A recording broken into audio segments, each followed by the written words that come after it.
ওসমান হাদির হত্যাকারী ফয়সালকে ভারতের মেঘালয়ে আটক করা হয়েছে।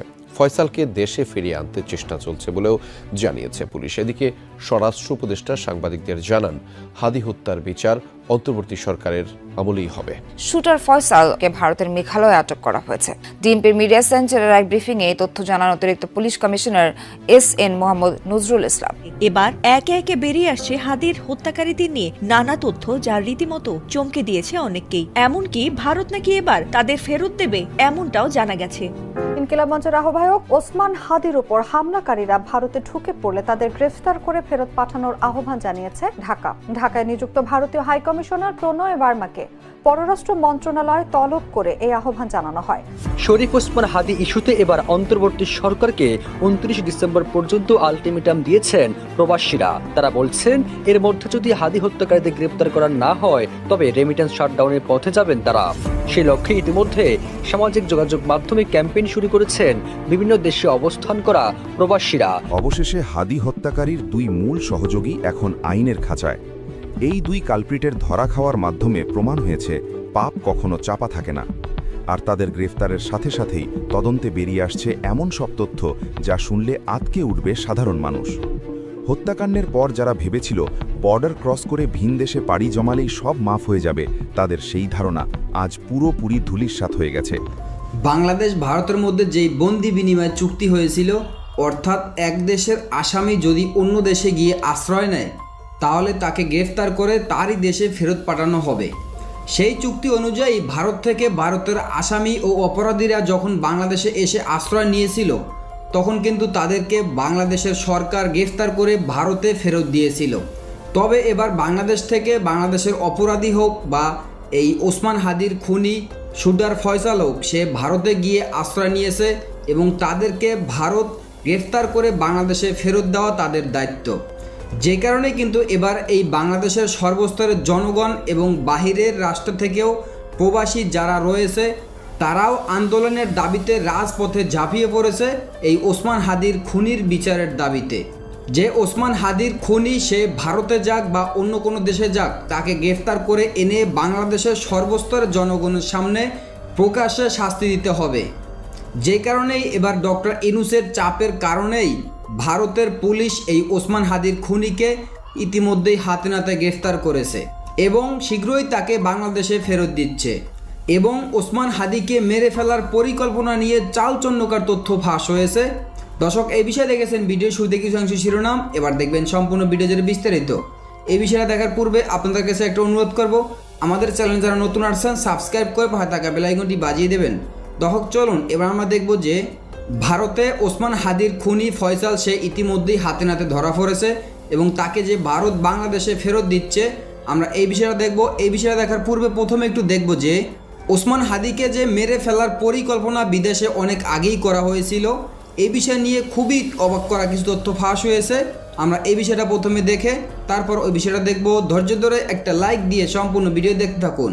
3 সেকেন্ডের কিলিং মিশন, কিন্তু এর চিত্রনাট্য লেখা হচ্ছিল দীর্ঘ 6 মাস ধরে। তাও আবার বাংলাদেশের মাটিতে নয়, বরং সুদূর সিঙ্গাপুরের বিলাসবহুল হোটেলে বসে। চোখের পলকে ঘটে যাওয়া হাদির হত্যাকাণ্ড কি কেবলই রাজনৈতিক প্রতিহিংসা, নাকি এর পেছনে ঘাপটি মেরে আছে ক্ষমতার পালাবদলের এক গভীর আন্তর্জাতিক ষড়যন্ত্র? প্রশাসনের কাছে এই মামলাটি এখন রীতিমতো গলার কাঁটা হয়ে বিঁধে আছে। তদন্তের গভীরে নামতেই বেরিয়ে আসছে একের পর এক হাড় হিম করা তথ্য, যা শুনে সাধারণ মানুষের পিলে চমকে যেতে বাধ্য। আপাত দৃষ্টিতে মনে হতে পারে এটি পাড়া মহল্লার কোনো সাধারণ কোন্দল, কিন্তু আসলে এটি ছিল 7 সমুদ্র পাড়ে বসে কলকাঠি নাড়ার এক বিশাল দাবার চাল। এই পুরো অপারেশনের ব্লুপ্রিন্ট তৈরি করা হয়েছিল 1000 মাইল দূরে সিঙ্গাপুর আর মালয়েশিয়া সীমান্তে বসে। মাস্টার মাইন্ডরা জানত দেশের মাটিতে বসে এমন হাই প্রোফাইল তার ছক কষলে তা মুহূর্তেই খাস হয়ে যেতে পারে। তাই তারা বেছে নিয়েছিল বিদেশের নিরাপদ আস্তানা। এই কিলিং মিশনের প্রধান চরিত্র শুটার ফয়সাল করিম মাসুদ। সমাজের মানুষের কাছে সে নিজেকে পরিচয় দিত একজন আইটি উদ্যোক্তা বা সফল ব্যবসায়ী হিসাবে, অথচ এই ভদ্রলোকী মুখোশের আড়ালেই লুকিয়েছিল এক ভয়ঙ্কর পেশাদার খুনি। গত 21 জুলাই 2025 তারিখে ঢাকা বিমানবন্দর থেকে ফয়সাল যখন সিঙ্গাপুরের বিমানে ওঠে, তখন কেউ ঘুণাক্ষরেও টের পায়নি যে সে আসলে মৃত্যুর পরোয়ানা আনতে যাচ্ছে। 5 দিনের সেই গোপন সফরে সে কোনো দর্শনীয় স্থান ভ্রমণ করেনি, বরং সে গিয়েছিল তার বসদের সাথে চূড়ান্ত ডিল পাকা করতে। সিঙ্গাপুরের অভিজাত হোটেল থেকে সড়ক পথে সে সোজা চলে যায় মালয়েশিয়া সীমান্তের এক গোপন ডেরায়। সেখানে আগে থেকেই ঘাঁটি গেড়েছিল 5 আগস্টের পর দেশ থেকে পালিয়ে যাওয়া আওয়ামী লীগের কয়েকজন প্রভাবশালী রাঘব বোয়াল। তাদের নির্দেশেই তৈরি হয় হাদিকে পৃথিবী থেকে সরিয়ে দেওয়ার এই মাস্টার প্ল্যান। সেই অন্ধকার মিটিংয়েই ফয়সালের হাতে তুলে দেওয়া হয় হাদির ছবি আর বুঝিয়ে দেওয়া হয় পালানোর নিখুঁত রুটম্যাপ। প্রবাসী সেই নেতাদের কাছে হাদি ছিল এক বড় আতঙ্কের নাম, তাই তাকে সরাতে তারা টাকার বস্তা নিয়ে নেমেছিল। গোয়েন্দা সংস্থার তথ্য বলছে ফয়সালের সেই বিদেশ সফরই ছিল এই নৃশংস হত্যাকাণ্ডের ভিত্তিপ্রস্তর। রিমোট কন্ট্রোলে যেভাবে খেলনা চালানো হয় ঠিক সেভাবেই বিদেশ থেকে নিয়ন্ত্রণ করা হচ্ছিল ঢাকার রাজপথের এই খুনের দৃশ্যপট। সিঙ্গাপুর মিশন শেষ করে দেশে ফিরেই ফয়সাল তার স্ত্রী শাহেদা পারভিনকে এমন কিছু কথা বলেছিল যা শুনলে যে কোনো সুস্থ মানুষের গা শিউরে উঠবে। সে তার স্ত্রীকে সরাসরি জানিয়েছিল যে খুব শীঘ্রই এমন এক পরিস্থিতি তৈরি হবে যখন দেশে থাকা তার জন্য অসম্ভব হয়ে পড়বে। নিজের বিপদের কথা আঁচ করতে পেরে সে তার স্ত্রীর জন্য রেখে গিয়েছিল এক বিশাল অঙ্কের টাকা। ফয়সাল তার স্ত্রীকে একটি ব্যাংক অ্যাকাউন্টের খোঁজ দেয় যেখানে জমা ছিল প্রায় 30 লাখ টাকা। সে পরিষ্কার ভাষায় বলে গিয়েছিল যে তার কিছু হয়ে গেলে এই টাকা দিয়েই যেন সংসার চলে। তদন্তকারীদের মতে এই 30 লাখ টাকা ছিল হাদিকে তার সুপারিমানি বা অগ্রিম পারিশ্রমিক। পুরো কাজের জন্য আসলে কত কোটি টাকার ডিল হয়েছিল তা এখনও রহস্যের চাদরে ঢাকা। টাকার লোভে ফয়সালের স্ত্রী তখন চুপ থাকলেও এখন সেই টাকাই হয়ে দাঁড়িয়েছে এই মামলার অন্যতম বড় প্রমাণ। খুনি জানত সে আগুনের গোলা নিয়ে খেলছে, তাই পরিবারকে সুরক্ষিত রাখতে সে এই অবৈধ টাকার ব্যবস্থা করে গিয়েছিল। কাণ্ডের ঠিক আগের রাতে অর্থাৎ 12 ডিসেম্বর সাভারের এক নির্জন রিসর্টে বসেছিল এই নাটকের শেষ মহড়া।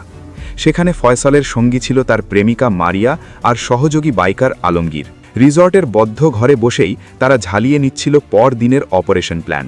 এক পর্যায়ে ফয়সাল তার প্রেমিকাকে অত্যন্ত দম্ভের সাথে বলেছিল যে কাল সকালে এমন কিছু ঘটবে যা সারা দেশ কাঁপিয়ে দেবে। প্রেমিকার জবানবন্দিতে উঠে এসেছে ফয়সালের সেই রাতের হিংস্র রূপ, যে তখন ছিল এক জলজন্ত শয়তান যে ঠান্ডা মাথায় মানুষ মারার প্রস্তুতি নিচ্ছিল। তার সেই হাড় হিম করা ভবিষ্যৎবাণী যে কতটা সত্য ছিল তা পরদিন শাহবাগের রক্তমাখা রাজপথ প্রমাণ করেছে। কোনো আবেগ বা অনুশোচনা নয়, বরং নিখুঁত নিশানায় হাদিকে শেষ করে দেওয়াই ছিল তার একমাত্র লক্ষ্য।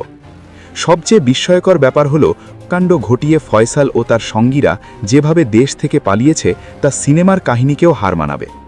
প্রশাসন যখন হাদিকে বাঁচাতে হাসপাতালে ছুটছে আর উত্তেজিত জনতা রাজপথে স্লোগান দিচ্ছে, ঠিক সেই সময়ে পাড়ি দিচ্ছিল সীমান্তের কাঁটাতার।